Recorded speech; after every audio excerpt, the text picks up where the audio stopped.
Bonjour bien-aimés de Dieu, je suis très heureux de vous retrouver pour ce numéro de la parole pour aujourd'hui qui est tiré de l'épître de Saint Paul apôtre aux Éphésiens chapitre 4 versets 26 à 27 que je prends plaisir de vous lire.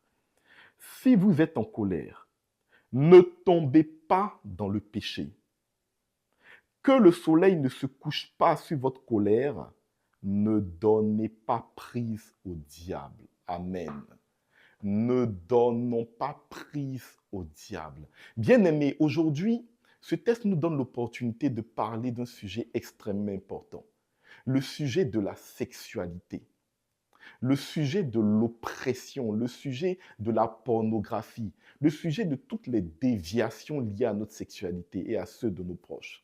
Bien-aimés, parfois on est étonné. Alors qu'on a donné une bonne éducation à notre fille, alors que depuis qu'elle est née, on lui a donné l'exemple de notre vie nous-mêmes. Et puis on apprend un matin qu'elle a fait un avortement. On est choqué, on est surpris, on dit mais comment c'est possible? Et on remet même en cause l'éducation qu'on a donnée. Parfois même on se remet en cause. Bien aimé, non. Il ne s'agit pas de se remettre en cause. Non, je vais vous expliquer, c'est très simple. C'est parce que l'ennemi a réussi à prendre prise dans sa vie. Comme le dit Saint Paul, ne donnez pas prise au diable. L'ennemi, il rôde. D'abord, il utilise notre colère. Il va nous pousser à commettre un péché. Comme le dit le texte, si vous mettez en colère, vous n'allez pas vers le péché. C'est une différence fondamentale. Maintenant, si on n'a pas réussi, qu'on est tombé dans le péché, il nous dit, n'allez pas dormir avec votre colère. C'est-à-dire, ne basculez pas dans le surnaturel. C'est une gradation de la gravité. Colère, péché surnaturel. Et le texte finit par dire, ne donnez pas une prise au diable. C'est encore plus grave. Parce qu'en réalité, qu'est-ce que le diable fait? Le diable recherche nos fragilités. Il recherche les lieux où nous n'avons pas de maturité. Et lorsqu'il les trouve, il rentre pour les détruire. Voilà pourquoi le Christ, rappelez-vous, dans l'évangile de Matthieu chapitre 15, on voit les disciples du Christ qui étaient à ses côtés, qui ont commencé à manger sans avoir lavé leurs mains. Vous vous rappelez sûrement. Et dans l'évangile de Matthieu chapitre 15, et les pharisiens, toujours eux, les tombeaux blanchis, ils s'approchent du Christ pour dire, voici tes disciples qui ont mangé sans être lavés les mains.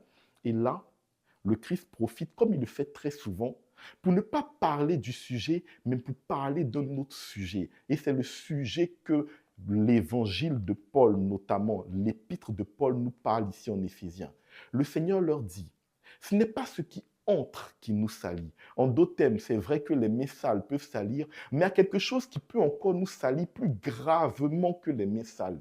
Il dit non, c'est ce qui sort du cœur, ce qui sort de la bouche qui nous salit. Ça veut dire quoi? Ça veut dire qu'en réalité, il y a quelque chose qui est encore plus sale que ce qui entre. C'est lorsque l'ennemi arrive à prendre une prise dans notre vie. Si l'ennemi arrive à prendre prise dans ta vie, bien-aimé, s'il prend une prise dans une dimension de ta vie, il va le salir. Et ensuite, comme un cancer, il va se métastaser pour salir tout ce que tu fais. Si ta fille a commis l'avortement, bien-aimé, c'est parce que l'ennemi a pu prendre une prise dans sa vie. L'ennemi a pris cette prise par les réseaux sociaux. Parfois, il utilise les amitiés, les copines qu'elle a. Parfois même, il utilise tout simplement la télé. Et lorsqu'il a pris prise dans cette vie sexuelle, il a commencé à introduire dans ses pensées que son corps lui appartient. Et que parce que son corps lui appartient, elle peut l'utiliser comme elle le veut.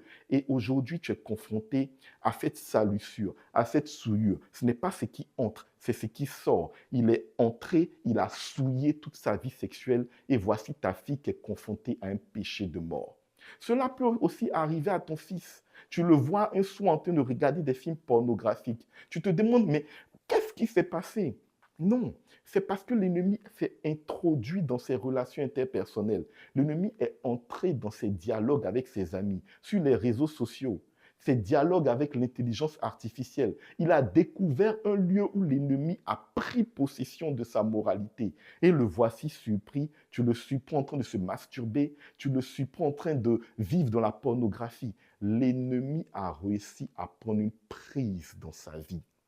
Voilà pourquoi si vous êtes confronté à cette situation, dans votre propre vie ou dans celle de vos enfants, je vous en supplie, n'essayez pas de les traumatiser. N'essayez pas de les abandonner, de les maudire. Ce n'est pas ça la solution. Non, priez. Priez tout simplement et dites à Dieu, en tant que père, en tant que mère, sécurise la vie de mes enfants. Bien-aimé, en tant que parent, notre parole a une force. Lorsque tu pries et que tu dis à Dieu, je t'en supplie, récupère les lieux de notre vie, récupère les lieux de vie dans lesquels l'ennemi a pu prendre une prise dans la vie de mon enfant, tu vas le sauver. Parce qu'il ne s'agit que de ça. La colère, le péché, même le surnaturel, la sorcellerie, mais prendre une prise dans la vie de ton proche, dans sa sexualité, c'est encore plus grave que tout ce que je vous ai dit, parce qu'il va le salir. Il va salir tout ce qui est en lui. Et tout ce qu'il va produire va salir et il va l'utiliser pour détruire sa vie. Bien-aimé, prie pour sécuriser la vie de tes proches. Prie pour sécuriser ta vie si toi-même tu es concerné ou la vie de tes enfants. Parce que l'on ne se nourrit pas que de pain, mais de toute parole qui sort de la bouche de Dieu. J'espère t'avoir apporté une parole qui te sera utile aujourd'hui. Je te remercie. Passe une excellente journée. Amen.